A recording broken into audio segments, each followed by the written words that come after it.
Hello team, welcome to my session on Coffee with Prab, and today we're going to discuss some questions on threat intelligence. In this session, we're going to discuss about some interview question which is frequently asked for the threat intelligence job. This is part of my SOC Analyst series. If you're new to my channel, do subscribe to my YouTube channel and click on the bell icon to make sure you should not miss my future videos on a similar topic. My name is Prab Nair. For more information, you can refer my LinkedIn profile. Without wasting a time, let's start with the first part. Okay, so normally any threat intelligence interview questions is always start with the basics, definitions and all that, because the interviewer want to know, do you know the basics? Okay, so they just want to understand that, okay, you have a basic understanding of the information security. And that is why I thought I will start this interview session with the basics. So normally the first question they will ask is, can you tell me about what do you understand from the word threat? Now different people give different definitions on the threat. Okay, so you have to be very confident, and according to that you need to answer the question. So if you ask me, someone asks me what is threat, so threat is an action that compromise security. Okay, it is an action which compromise the security. Example, hacker. So hacker is a threat for the company who can discover the vulnerabilities in the system they exploit and through which he gain access to the system. Let's take an example. So we have a hacker here, malicious hacker. He discovered the weakness in the system. Weakness here is password issue, weak password. Okay, no patch. So a hacker basically discovered this weakness, and then he exploit that weakness and then gain access to the system.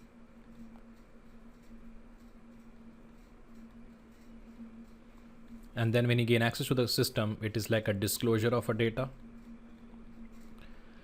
modification of the data, or anything else, which is basically the impact we have. So thin line difference between the threat and vulnerability is that threat is an action that is basically we perform, and vulnerability is a weakness which is exists in the assets. So here if you go by the response, your response can be threat is an action or event that potential to adversely impact organization operations, organization assets, or individual through an information system via unauthorized access, destruction, disclosure, modification of information, and denial of services. See, threat is always driven by three important factors: intent, opportunity, and capability. Okay, it's mentioned capability, but it is more like a capability. So intent, opportunity, capability. So as a security analyst, it is very important for you to understand what is the intent of the hacker. Like his intent is to have a financial parameter, or he want to have some kind of a political opportunity, he want to promote some social economic message. That might be the intent. Second is what kind of an opportunity he discovered so that he was very confident, and what is the capability he has by which he tried to exploit. So out of these three aspects, you generally have no control over the capability and intent. Okay, because it is their predictions. Okay, we cannot control their capability, we can't control the intent. What we can do is we can able to reduce the opportunity, which is called as a weakness. Okay, you can influence the third component, which is basically called as a weakness. So one more example is, suppose you set up the office and decided to initiate the work from office. You can hire guard, install locks, install cameras, gate reader, but unless you have something to think of someone else going to attack you, it's a waste of money.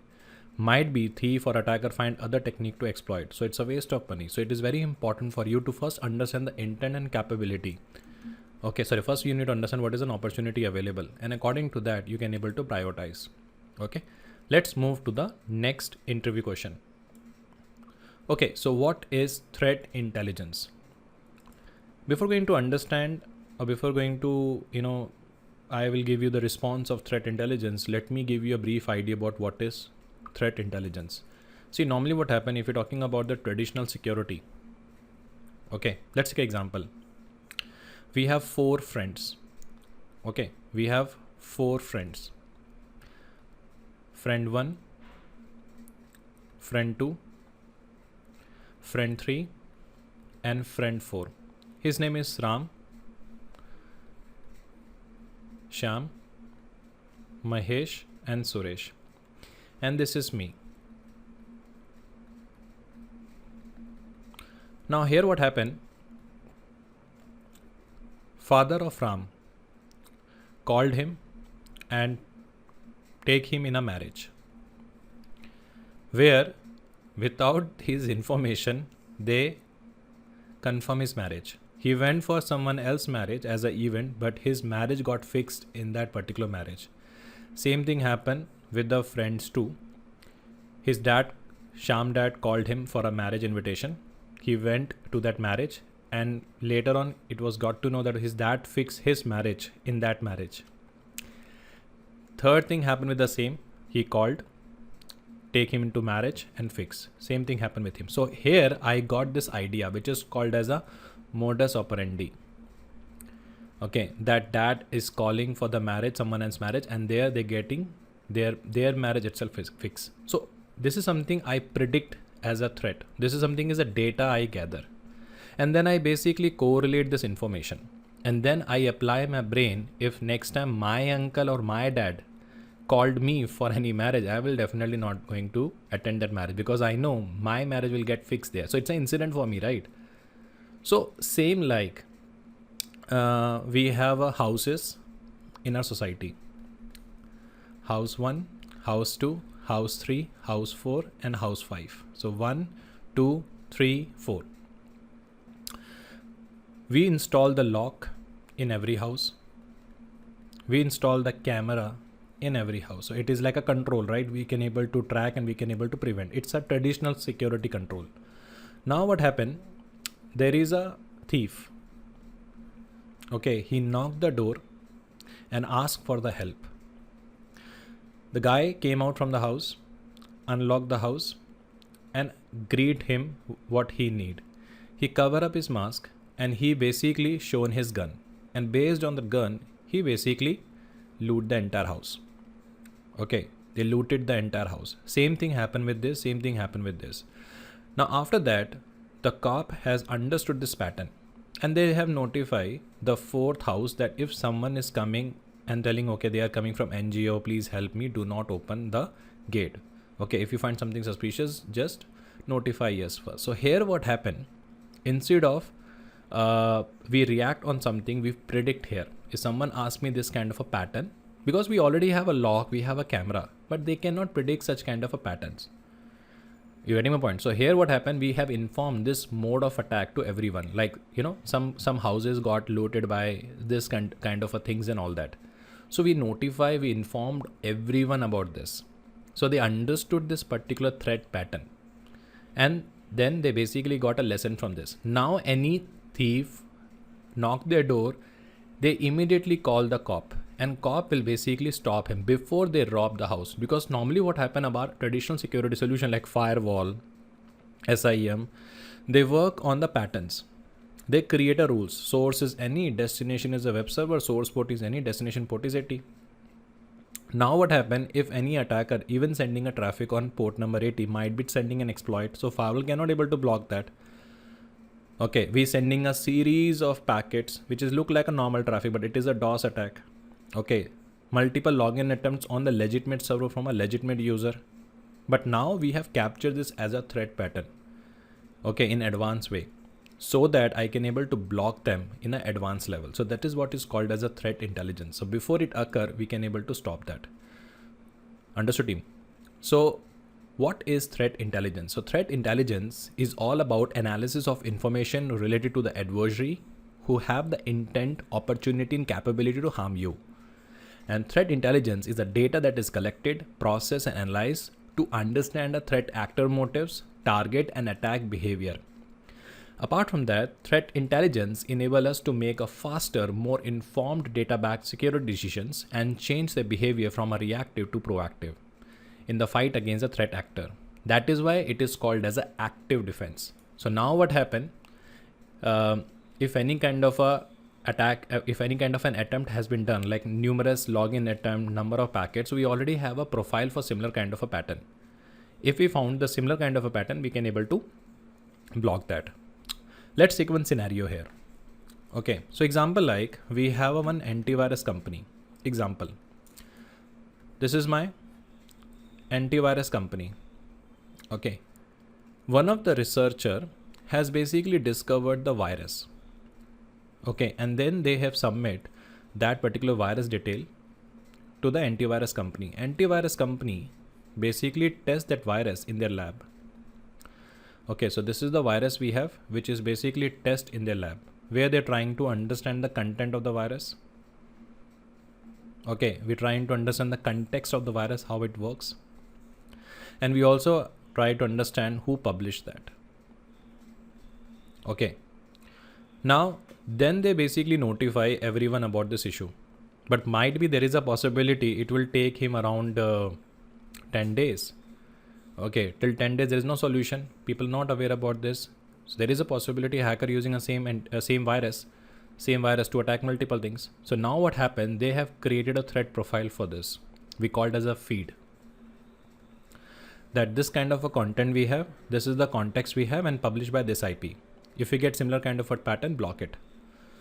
Understood? So threat intelligence basically maintains such feeds, by which if something happen like that, they will notify firewall, they notify antivirus, they will block it. Okay, so that is why threat intelligence is called as an active defense. Next question. So question is, why threat intelligence is important today? So here interviewer asking this question because you want to understand, do you have a visibility about the threat intelligence, or you just simply went through some YouTube videos and based on that you prepare your knowledge. Okay, so here he just want to know, or she just want to know how much you are good in threat intelligence. So you need to give a response in a very positive manner. Okay, if you haven't worked on it, do some research why we need this solution. I gave you the idea already why we need this solution, right? Proactively we can able to predict this pattern, we can able to block it. So you can say like that, it enables the cybersecurity stakeholders by disclosing the attacker motivation and approach, tactic and process. And second is, it helps the security professional understand the decision-making process of the threat actor. Understood? Because if we take an example of a traditional parameter, we have a firewall, we create a rule in the firewall. If the traffic is against the firewall, then only it block. But what about the pattern of attacks? What about the series of attack? Firewall will fail to recognize that, because for firewall it's a normal traffic. So here it will try to use a threat intelligence from where he getting all this information. He use that as a brain. And according to that, not only based on the traffic rule he will block, but also understand the pattern or context of the traffic and try to block. Okay, like numerous login is coming, it is a suspicious activity, so they will stop it before it happens. Okay, so that is why it helps the security professional understand the decision-making process of the threat actor. That is why threat intelligence is very important in the organization. Let's move to the next interview question. So next question is, who get most benefit from a threat intelligence? Okay, so we have a 4 major department who get most benefit from the threat intelligence. The most important team or department get benefit from the threat intelligence is a SOC, because they prioritize the incident based on a risk and impact to the organization. Okay, then we have a senior management, because they understand the risk the organization faces and what the options are address their impact. Third, IT analyst they can use, because by this way they can able to optimize the prevention and detection capability and strengthen the defenses also. And last but not the least, the vulnerability management experts who can basically prioritize the most important vulnerability. Okay, let's move to the next interview question. Okay, so next interview question is, can you explain me about pyramid pain? Pyramid pain is very frequent question which is asked in a SOC interviews and all that. So I thought I will make one interview question on pyramid pain. So what is pyramid pain? So pyramid pain is a visual representation of a 6 different sort of attack indications grouped in an escalating order of a threat actor and security analyst work. Pyramid represent the different type of attack indicators you might use to detect an adversary activity, and broken by how much pain it will be cause attacker when you are able to deny those indicator to them.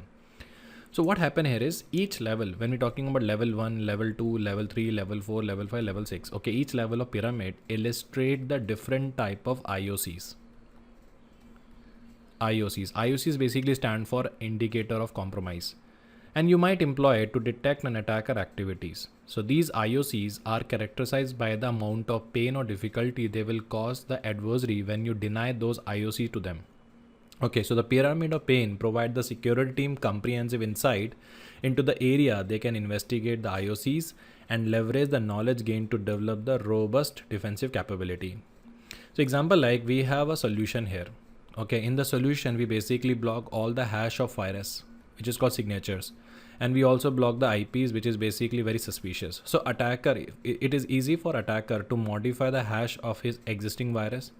It is easy for the attacker to use any random IP, and by which they can able to bypass the solution. So in that case, the solution will not able to detect the new patterns. Okay, but if you're using, okay, if you're using the because in this case what happen is the hash value in IP is very dynamic. It's a volatile which can be changed. Okay, which can be changed. So attacker can basically modify and able to bypass. But instead of working on their files or IP address, if we work on their pattern of attacks, okay, here, you know, we're trying to block based on their tools. Okay, based on their pattern of attack, if we able to use that parameter, then it is difficult for the attacker to bypass. Example, like he's sending a first 3 packet as a harmless packet, and then from a 4th packet onward it's sending a virus. So here we understood this pattern. First 3 will be the harmless packet in first 4. So this is the entire attack pattern we have, which is called as a TTP. So instead of working on a single files or IP address, we're trying to block the entire pattern. So if you basically have a solution which monitoring the behavior, and based on the behavior try to block that, then it is very difficult for the hacker or attacker to bypass, and that basically lead to the frustration. That's why we called as a pyramid of pain. It won't be much pain for the hacker on the hash value changes. It must have no changes on the IP address level, domain name level, even on the network level. But if you modify something or you detect based on the tools they're using or TTP or the patterns, okay, then it will be a painful for them. So that is called as a pyramid of pain. Okay, pyramid of pain. So where tools and techniques are very difficult to change, because we have only, suppose 100 frameworks are available in the market.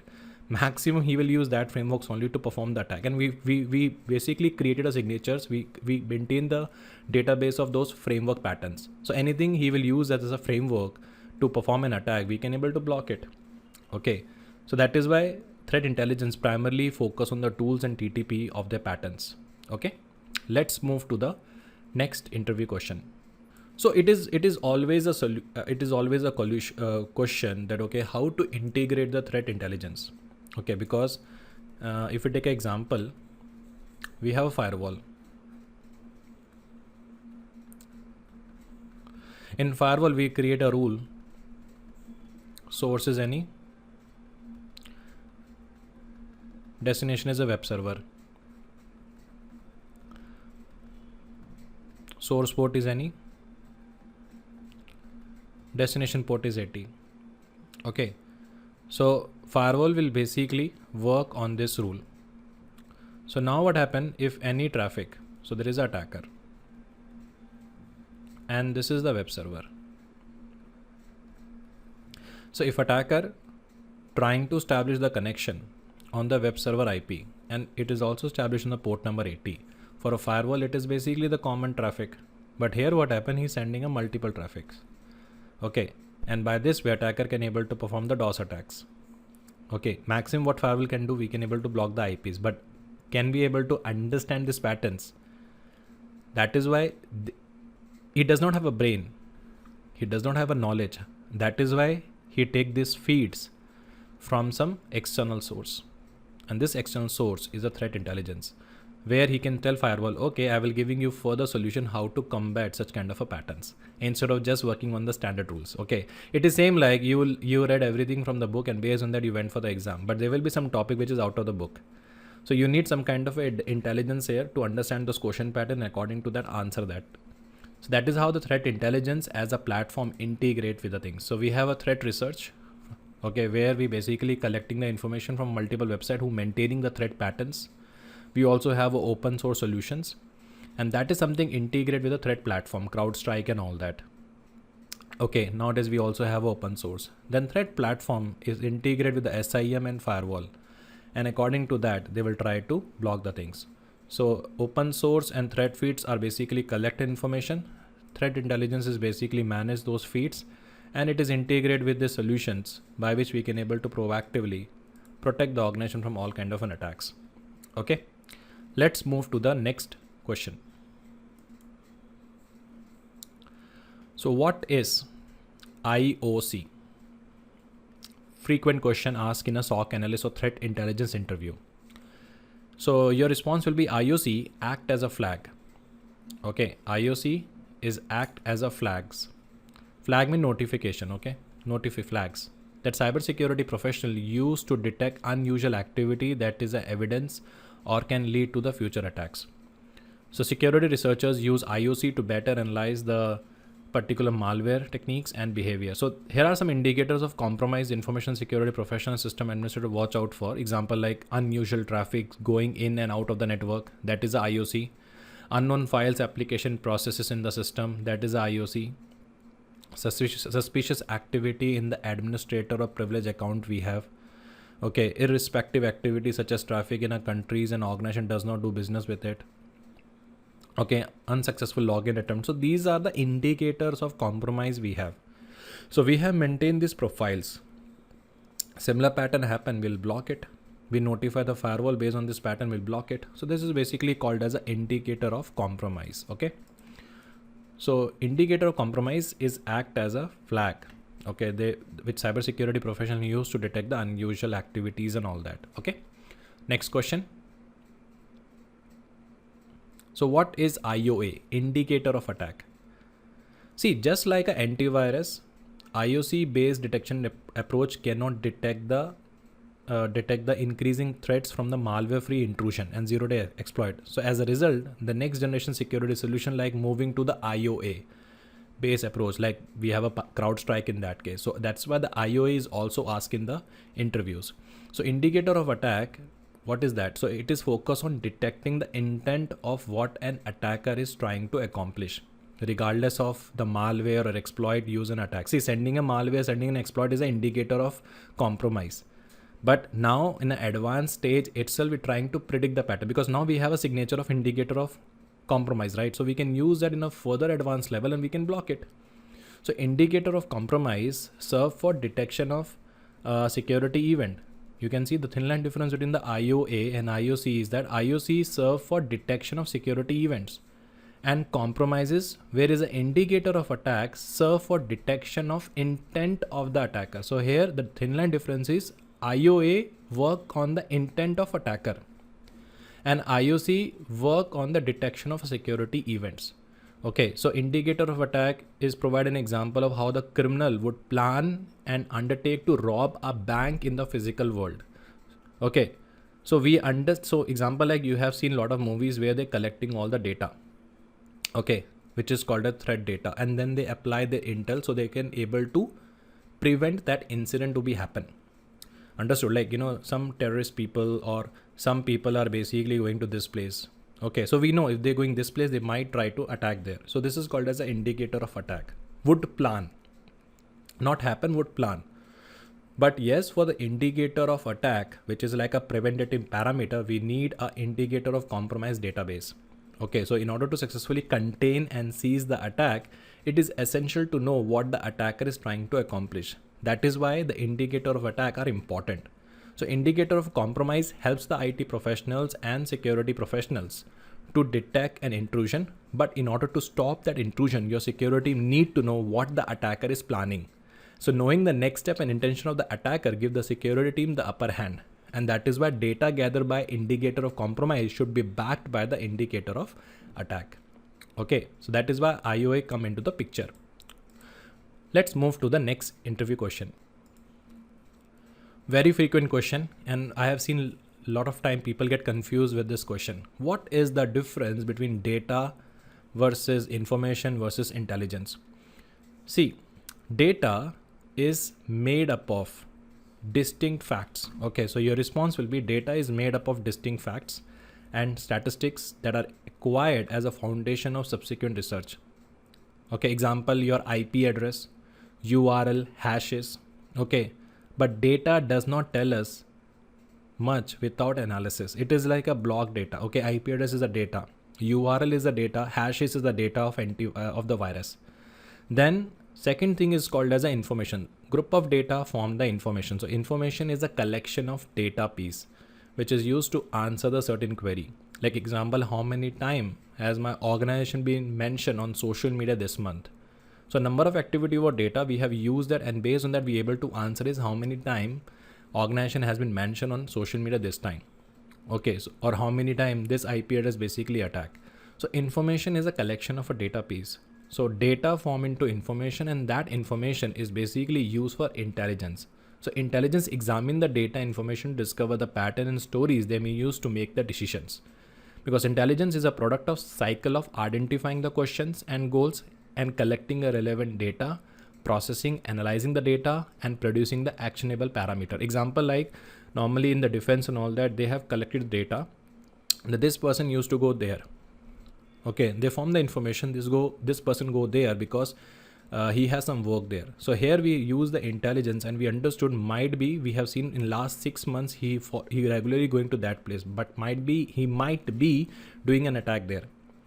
Okay, so this is called as an intelligence. So data information, whatever was available, we use that and we correlate that. Understood, team? So that is the thin line difference: data, information, intelligence. IP address is the data. How the IP address basically attack is the information. Okay, how frequently the IP address is coming, that is the information. And based on that, we predicting the pattern that this can be a DOS attack, that is called as the intelligence. So according to that, we can able to block it. Okay, let's move to the next interview question.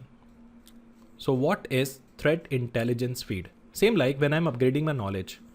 Okay, I need to obtain this knowledge from multiple source. That is called as a feed. So same like threat intelligence platform need a feeds from where they have to update the threat patterns. If I'm able to block multiple IP address, virus and all that, I have collected this particular feeds. Same like when antivirus basically detecting a new virus, they have a feed from there, they have updated the signatures. So same like threat intelligence feed we have. So threat intelligence feed are the real-time stream of data that provide the information on the potential cyber threats and risk. Each threat intelligence feed may collect data from several sources. Example, open source data, customer telemetry, and crawling the internet. So from there, we will basically get the threat feeds. Let me show you the same diagram. This is the one. So this threat research or open source are the threat feeds only, which threat platform collect the data, and according to that, they can able to block or monitor the threats. Okay. So that is called the threat intelligence feed. But might be interview will ask, what is the important aspect in the threat intelligence feed?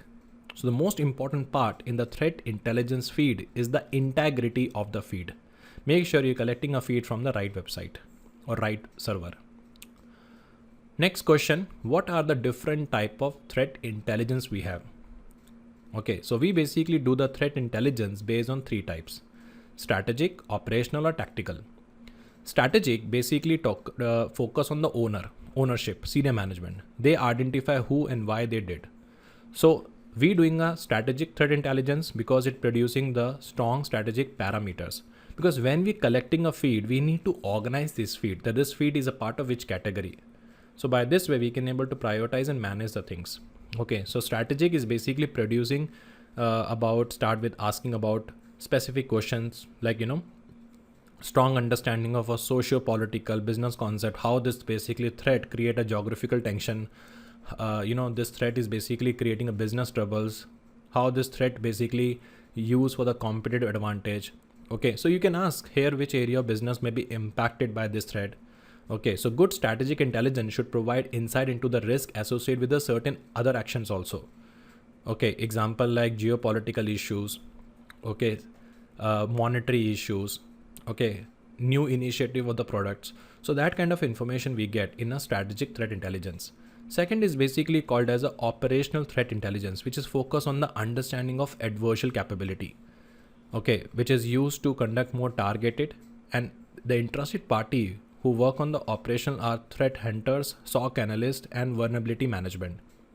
Third is basically called as the tactical, which is focused on performing a malware analysis. Okay, so they basically collecting a feeds and they checking the feeds, which is more mapped with the malware parameters and all that.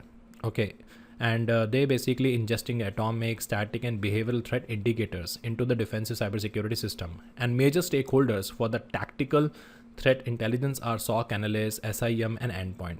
And it is used daily by the SOC for detection. Like, whatever the new signature pattern is coming, that is part of a tactical. Okay, the tactical which impact any kind of an operations, we have a operations parameter, and anything which basically impact the business, that will be organized into the strategic threat intelligence. So it is very important for you to organize this particular data so that you can able to build the strong, robust solution. Okay, let's move to the next interview question.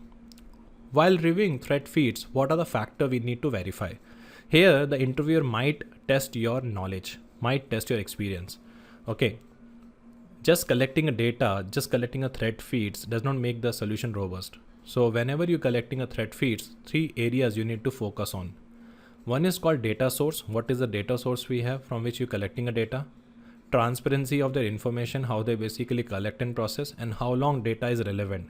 Might be you are updating a irrelevant data or not updated data, so it makes the threat intelligence solution ineffective. So it is very important whenever you're collecting a threat feeds and all that, data source, transparency, and how long data is relevant, that matters. Next is basically called as what are the different phases of the threat intelligence we have? That is a normal question which is asked by most of the interviewer and all that. So we have a first step is direction. The direction phase of the life cycle is when you set the goal for threat intelligence program. Example here, we talk about understanding of information assets and business process you need to protect, the potential impact of losing those assets, and the type of threat intelligence that security organization required to protect the assets, and priorities about what to protect. Okay, because it's not something you just implement the threat intelligence in the organization. No, we have a parameter by which we need to organize the threat intelligence. That is what the first phase of the threat intelligence is, direction. The second is basically called as a collection. So collection is a process of gathering information to address the most important intelligence requirement. Okay, so information gathering can be occur organically through the variety of means. Example like pulling the metadata and logs from the internal network and security devices. We can subscribe to threats, data feeds from an industry organization and cybersecurity vendors. We can hold conversation and targeted interviews with the knowledgeable. Okay, sometimes we can basically make it as a automate process where the analysis can spend little time as possible collecting a data. Okay, and later they can evaluate. Third step is once you collect the data, you need to process the information. That is the next important thing we have. So processing is the transformation of the collected information into a format which is usable by the organization. So almost all raw data collected need to be processed in some manner, whether by human or machine. Nowadays we are using a tool by which we can do that. Most of the time it take in processing. Then we focus on the analyst. So in the analysis is a human process that turn the process information into the intelligence that can inform the decision. The most important phase of a threat intelligence is analysis. So depending upon the circumstances, this decision might involve whether to investigate a potential threat, what action to take immediately to block an attack, how strengthen the security control, how strengthen the security control parameters, how much investment is in additional security resources justified. So that is basically done in the analysis. Okay, so in analysis mean whatever the data we have collected, we will do the intel. Then we have a dissemination. Next is called as the dissemination. Dissemination involves getting the finished intelligence output to the place which is needed to go. So what threat intelligence do they need? How can external information support their activity? How should the intelligence present to make it easily understandable? That is basically part of the dissemination. And last is basically called as a feedback. Feedback is another important thing we have, which is basically used to improve the functions and everything. That is basically called as a feedback. Okay, in feedback, as you have no doubt gathered, we believe that criticality important to understand your overall intelligence priority and requirement of security team that will be consuming the threat intelligence we have. So there is need to guide all the phase of intelligence life cycle and tell you what type of data to collect, how to process, enrich the data, how to analyze the information, to whom each type of intelligence must be disseminated. So all those things will be basically done in the feedback phase. Okay, how quickly we need to disseminate, how fast to respond to the incidents, everything come in the feedback stage. So these are the phases we have in the threat intelligence. Next is basically the question they mostly ask is what is MITRE attack framework? Actually, it is not attack. It is stand for adversarial tactics, technique, and common knowledge. That is called attack framework we say, but how to pronounce is MITRE. Okay, and it is not attack. We have a full form called adversarial tactics, techniques, and common knowledge. So they mostly ask this question also. So what is this framework stand for? This is the comprehensive matrix of a tactics and technique designed for threat hunters, defenders, and red team to classify the attacks, identify attack attributions and objective, and assess an organization risk. An organization uses framework to identify security gaps and prioritize the mitigation based on the risk. So MITRE is basically focus, okay, on articulating how the detection occur rather than assigning a score to vendor capability. They also categorize each detection and capture, and detection are then organized according to the each techniques, and technique may have more than one detection if capability detect the technique in different way, and detection they observe are included in the result. So MITRE makes every effort to capture different detection, and vendor capability may be able to detect those procedure in which the MITRE did not capture the information. So ultimate goal of the MITRE framework is to basically design to detect the patterns by which they can able to classify the attacks and identify those attributes and everything, and by which way they can able to assess the organization risk. Okay guys, this is all from my side for this session. If you find this video useful, do share in your network and do share feedback in a comment section, and let me know what is the next video you want me to make on the SOC Analyst, and do share me 2 samples of the threat intelligence solutions in the comment box. Thank you for watching my video. Goodbye.